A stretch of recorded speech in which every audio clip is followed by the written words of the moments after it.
Well, oh well. Honestly, I never thought I'd see the day where I was going to sit here and talk about a new Porcupine Tree album.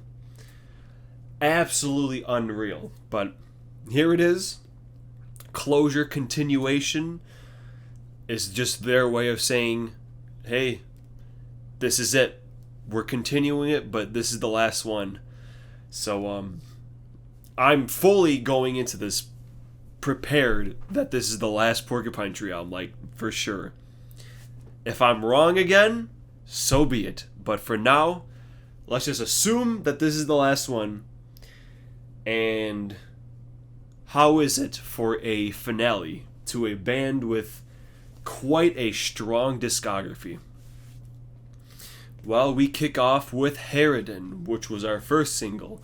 And everyone was like, yo, who's that bassist, man? Colin's just gone, apparently. So who they got grooving? Is it Nick Beggs? You know, did Steven get him to just jam the hell out of this album?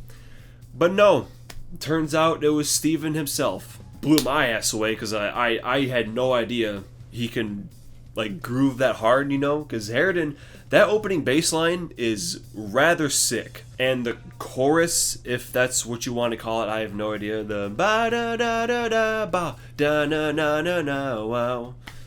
You know, that part, I like that part too. And dude, just the whole, like, middle chunk of this song is just chocked full of Porcupine Tree goodness.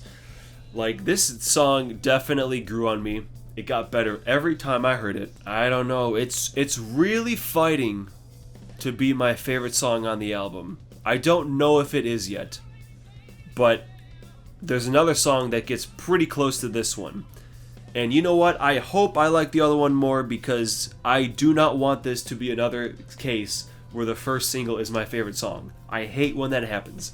But good lord, did I miss Steven and Gavin. It's like Devin Townsend and Gene Hoglan. Maybe we'll see that again one day. But they are a fierce duo. But then we get into our second single, which is our second track of The New Day. And, you know, speaking of, why the hell are they out here releasing pretty much the entire album as singles? Dude, there's 7 songs on this, and they released 4 songs as single. Over half the album. Hey, here it is. Here's half the album early. I did not listen to anything past this second one because why am I going to hear the whole album before it comes out? But anyway, Of the New Day is easily my least favorite song on this album. It's just very, very whatever.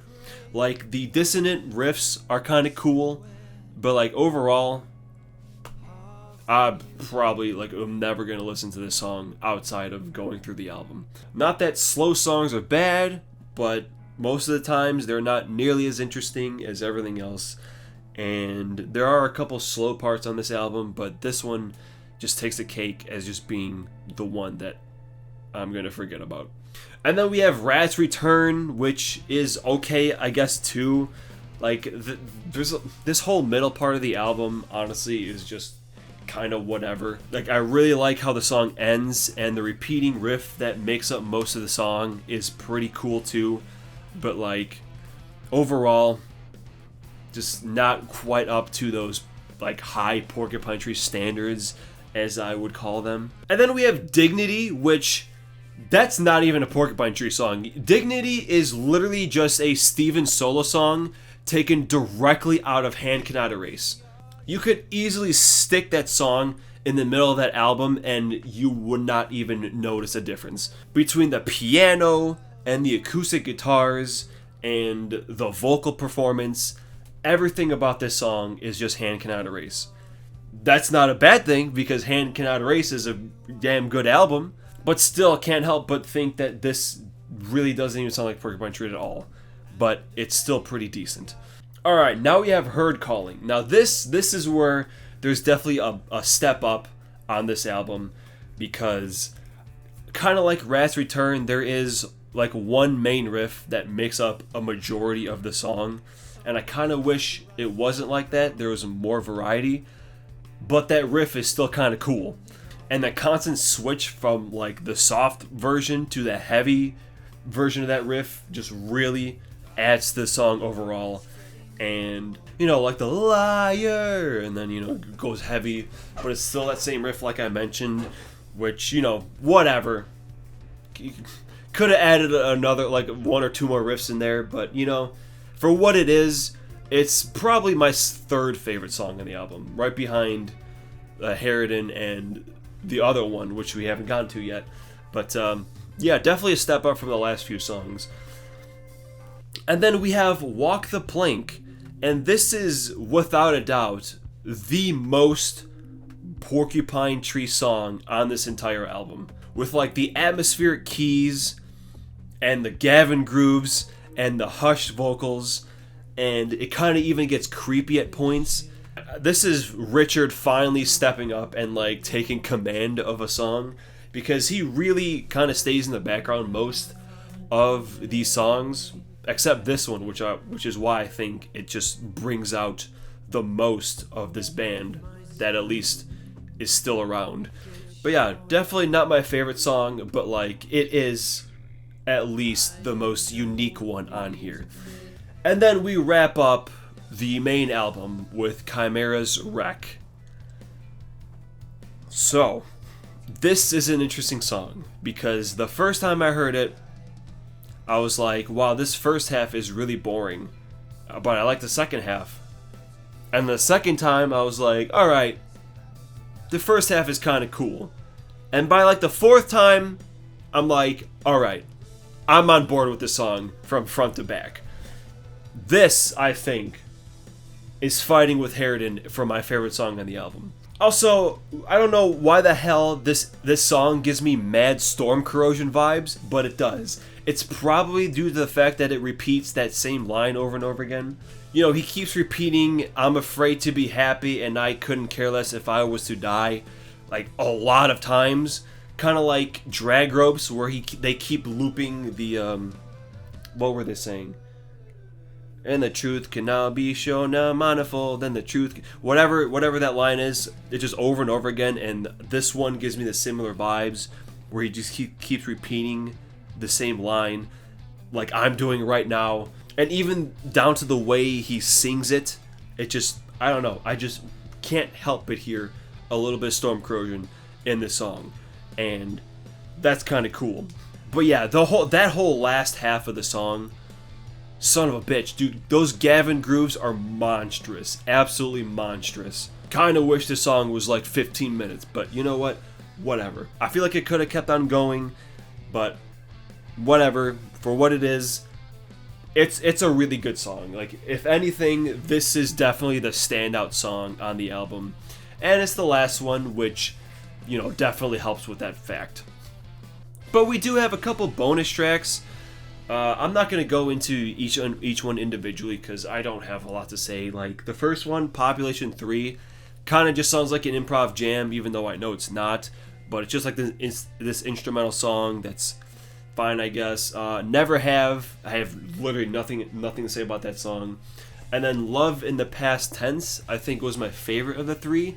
But still, none of them really piqued my interest. I'm not going to bombard this album docking points because the bonus tracks aren't anything great.